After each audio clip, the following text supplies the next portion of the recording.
So, Mark, as I'm sure you're aware, I asked, your adoring public if they could answer some, if you could answer some fan questions. So here are the more popular ones then. All right. How many hours a day do you draw?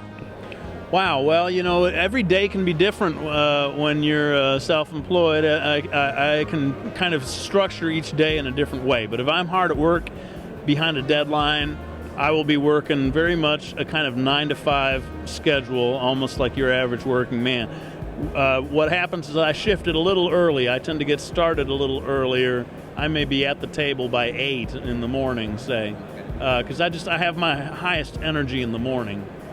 A lot of people, they burn the midnight oil, right? Yeah. 8 o'clock is pretty early. Yeah, I guess so. That's just the way I am. And by the end of the day, my energy's gone. So it's sort of like, all right, I got to do something else now, and then I'll have my energy again tomorrow morning. Okay. So what time do you end the day at? I start winding it down around 4 or 5. I mean, what might happen is I have to break in the middle of the day to take care of things or help my wife with something or whatever.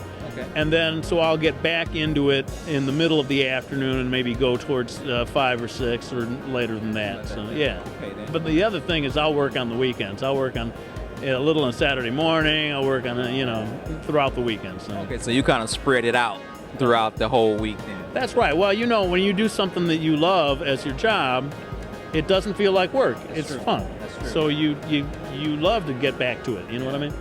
So it's a tip. You guys need to find what you love to do and just do it. Listen to Evan. Always listen to Evan. All right, on to the next question. How long does it take you to draw one page? Well, again, this is something that gets split out over a long period of time. So I'll be working on roughs for, say, Brody's Ghost. Mm-hmm. And if I push myself, I could get 4 rough pages done in one day.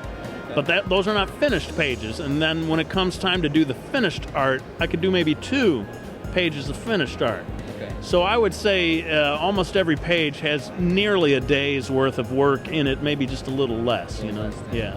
Okay, now is that average for most comic artists or manga artists? That's a good question. You'd have to look at the style of art being used.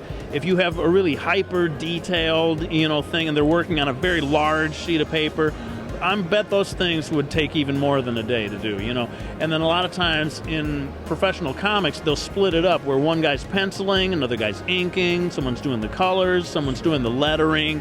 Where I'm doing it, it's all me. I got to do everything from the beginning to end.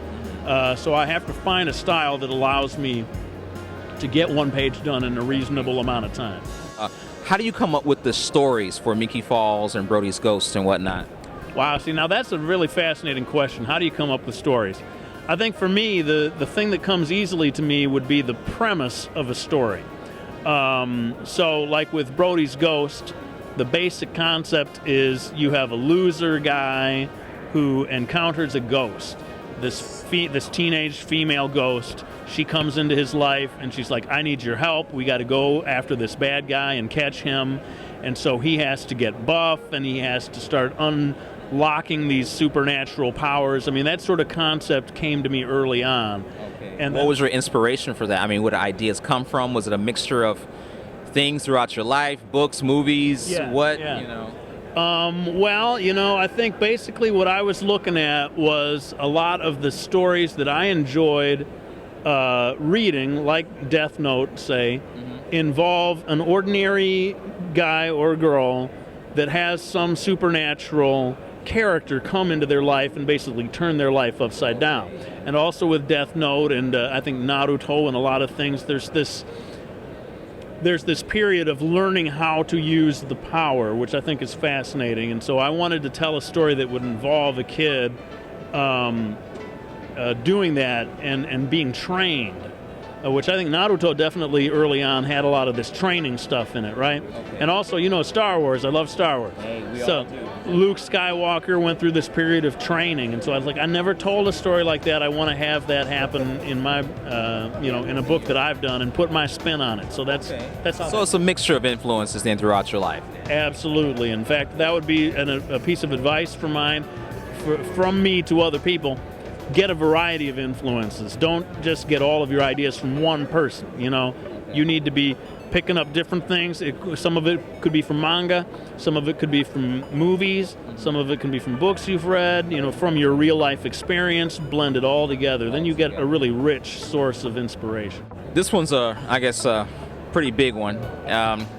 Will you ever make a full-fledged battle story with lots of action and fighting? Oh man, I gotta do something like. I mean, Brody's Ghost is going to get me closest to that goal. Now, people may be surprised that there's not huge amounts of action, but we're building toward that. And there are going to be some pretty big scenes later on in the series. I know. Well, already has some action in it. Yeah. Yeah, it has a fair amount of action, but I'll tell you this: I am not the kind of guy to do a story with a lot of blood.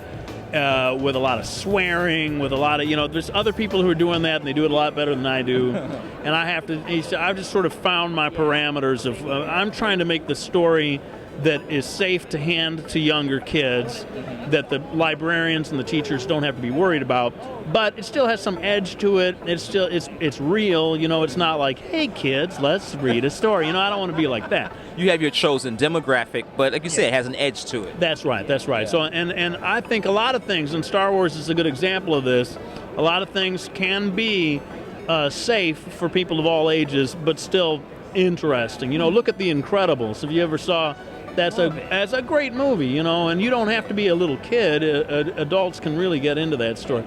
Again, no swearing, there's no blood, really.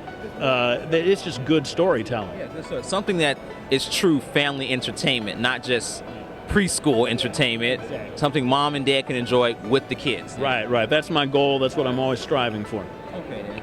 And the last question we have here, why do you use the word indicate so much? Why do I use the word indicate so much? That is the eternal question. I think part of it is, there's a challenge. We were talking about this. There's a challenge to drawing and talking at the same time. And in my videos, I want to have a steady flow of information.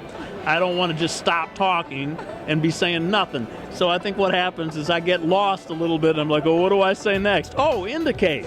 That works. And now I'm indicating something. That's the truth. Sometimes I'm kind of winging it sometimes before I get on to the next really important piece of information. Well, there you have it, guys. Mark Crilly, the one and only Mark Crilly here. We did it. You guys asked for it, so it was here. Hope you guys enjoyed the interview. Mark, thank you for your time. It's just truly been, an honor to sit down with you and to learn from the best. Thank you, Evan. It's been a delight, start to finish. And thank you for making the special effort of flying all the way from Los Angeles to Detroit. Can you believe this? That kind of dedication. I'm really honored. It's called passion. You do it for the people you want to do it for. Well, I'm a lucky man to be on the receiving end of that. Thank you so much. All right, y'all. Till next time.